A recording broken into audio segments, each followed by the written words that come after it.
Hello and welcome to another Fresh Off the Stalls. It's been a while since I've done actually one from a theatre. Unfortunately, I do work full time as well as doing this stuff, and I've been quite busy recently, so it's going to be a bit thin on the ground in actual theatre at the moment, but hopefully that'll pick up soon once everything's done and dusted. So I'm back home, I'm not at the theatre, and this time it's a very purposeful decision. Why? Because I didn't quite fancy going all Gwyneth Paltrow on you all this evening. Because what I've just been to see is next fall at the Southwark Playhouse. I think I'm just going to go, enough of the preamble and the other crap. I'm just going to go straight into it. I cried. There, that's why I didn't want to go. I didn't want to continue the sort of Gwyneth Paltrow thing on. I cried. I cried quite a bit. And I didn't think I would. I certainly didn't think I would during. I certainly didn't think I would end up crying at the end of the first act. And then it's just, and thank God I wasn't the only one. I think the lady in front of me cried a bit more, so I wasn't feeling too embarrassed. Thank you very much, lady in front of me. It actually made me feel not like not ridiculous. This not to say that you were ridiculous, but I always just because I always feel quite ridiculous when I cry, especially in small theatres. I'm sure I give the half a chance, and I would just end up probably stopping the entire play because I'm quite ridiculous and loud sometimes. I wasn't too loud this time. I managed to contain it just about. So it's a gay play that was nominated for a Tony Award, nonetheless. So it's finally seen its London transfer to the Southwark Playhouse. And I can't think of any better hands to put it in, really. And it also stars Marcus Dent, although to give his real name, Charlie Condou, from Coronation Street. So that's all good too. Now, let's just get down to it. So Geoffrey Nauffts, I don't know how you say that.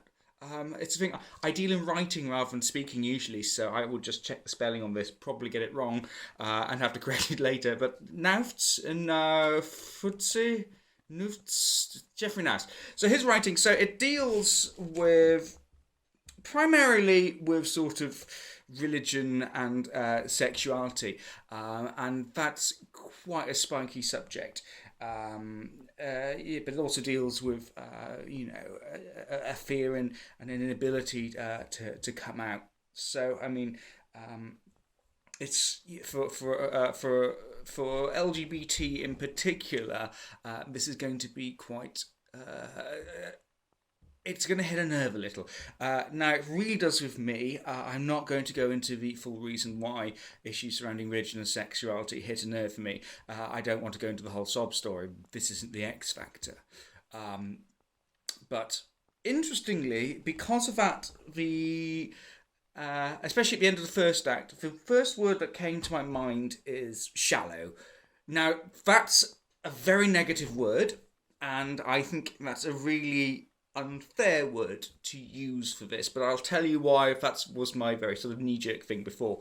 I have reviewed a lot of gay stuff. I was film and TV editor at So So Gay for a while. Reviewed a lot of gay films, supported the Irish Film Festival, which is going on next week and I can't go to. Another story. I've seen a lot and written a lot and critically gone through a lot of gay things. What's interesting here is that it's nothing particularly new with regards to the actual themes and subject matter and arguments.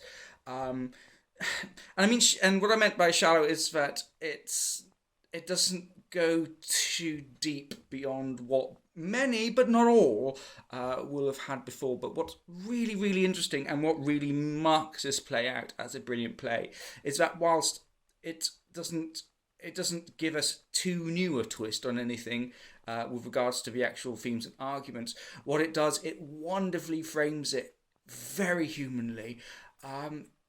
It really looks at the awkwardness of it all, and it does not, there's no there's no easy, simple, satisfying resolve, because it's very honest in the fact that in these situations there isn't. It's a play born. I feel it's a play born from a lot of love, but also a lot of anguish and a lot of injustice, and you just all the way through you just want to scream and kick off and hope everything turns out wonderfully fine at the end, but it doesn't, and the characters push on trying so hard to compromise is a huge central theme to this entire thing.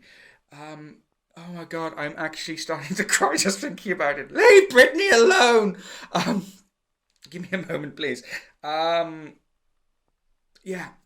It's really interesting as well is that everyone is flawed. All the characters are flawed, which really interesting means there's no sort of hero, there's no sort of champion, and everyone has a sort of surprising and very unexpected sort of small epiphanies to how they deal with the issues there, and small misunderstandings and misconceptions and prejudices as well. So when it comes to dealing with this issue, whilst it doesn't dig too deep into the themes, this framing, it blurs the emotional lines, because I think you want the protagonist, who through my tears I've forgotten his name. You want Adam to be an actual likable character. You want him to be the hero, but he's quite unlikable in a few ways. And you want to try and really hate the antagonist, Butch. But again, things come out with it that make you reconsider the character, make you reconsider how you perceive the whole situation. It's wonderful. It's fantastically sardonic as well. An incredibly dry wit, incredibly dry humour, which also at points is a very dark humour, but sometimes it's just so heartfelt, and I think in the tweet I put heart-shattering. It really is. So, yeah, Shallow, I will admit, hands up, despite the fact it being a very knee-jerk thing, and that's come from very much my experience and my dealing with LGBT themes in art. It's a very unfair thing to say, because as I said, it doesn't go too deep into the issues, but it explores, it frames them in a really interesting way, a really emotive way, and that's what I need to say about the writing. I'm not going to go on because I feel I'm criticising myself, and if I start to think about this anymore, I might just burst into tears again. I'm really fighting to holding them back. Let's talk about the actual production, because I can't cry about that. You just can't get upset over set. Well, you probably could, but no. I was really surprised to see this go on in the smaller space, the Southwark. I thought this would be in the main space, but you know what? It doesn't lose anything from being in the small space. So David Woodhead, from what I'm reading in my thing, has done a wonderful sort of job in creating a space that feels both, when it needs to be both, feels sort of like swanky and sort of clean and homely, because some parts of it in the flashbacks are set in the apartment, but at the same time give it sort of, because there's sort of a clinicness when it gets to the sort of uncomfortable harshness of the hospital waiting room, where a lot of the rest of the play takes place. What I really liked is Howard Hudson. He keeps cropping up all over the place. He's a really good lighting director. I love how he's actually worked well with Luke Shepherd, the actual director, particularly, and I think it very much complemented the sort of emotions and sort of how the play takes you through things. I love during the scene changes. A spot will linger on the character whilst the scene change has already started to happen around them, and it just gives you that sort of, I want to describe it as a break. It's sort of it bucks things a little, because you have that sense of lingering, you have that sense of contemplation, but because everything goes on around, it gives you that sort of sense of inertia and distance that the character is going through whilst dealing with what's going on here. I think that's a really fantastic directorial and touch, and also with the lighting design as well. So hats off to Howard Hudson and Luke Shepherd, and that's a really great thing. So actors, I think the entire cast are great. I know that Charlie Condou for a lot of people is going to be a big pull. I think he does speak with an American accent. This play is set in um, in New York. I'd say North American accent. I felt it was possibly more Canadian. I don't know. Anyway, it doesn't matter because it doesn't bother you. So Charlie Condou does really well. I think I really liked, if I'm going to pick a favourite, I love Martin Delaney as Luke. That's kind of sort of like a very sort of young, happy-go-lucky sort of vibe that he gets across. I also really love Nancy Crane as Luke's mother, Arlene. Really works well. Sort of like you get the sense that she's one of those people you get the sense that has a very sort of like positive and happy exterior, but like you always get the sense that it's forced and there's more going on there, and it's so true. It does, but she really handles that well. She handles it with a real sort of nuance and only letting as much on as she needs to at any given point.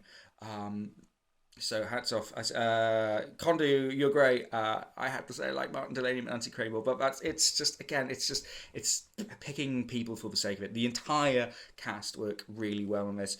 I suppose I probably should say something about the chemistry between Condou and Delaney. It's distant, and it needs to be distant because there's that whole thing about compromise, about the barriers of two people really sort of getting there. But it's touching and warm when it needs to be. But I think what the chemistry excels at is when we're portraying that distance and that awkwardness in the relationship, which I love. Anyway, my housemate's just got home, which is probably a good time to wrap this up because I probably don't want him to see me cry again. So wonderful, wonderful show. Go see it. And yeah, you might not cry. I did, but it's really touching and heartfelt, and certainly one I would recommend. I'll get back to you with my full review. I really recommend you reading that because I'll probably have calmed down a little, have wiped away the tears. Thank God I'm wearing not mascara or no mascara. I don't know. I'm just going to go. I'll see you all soon. Goodbye.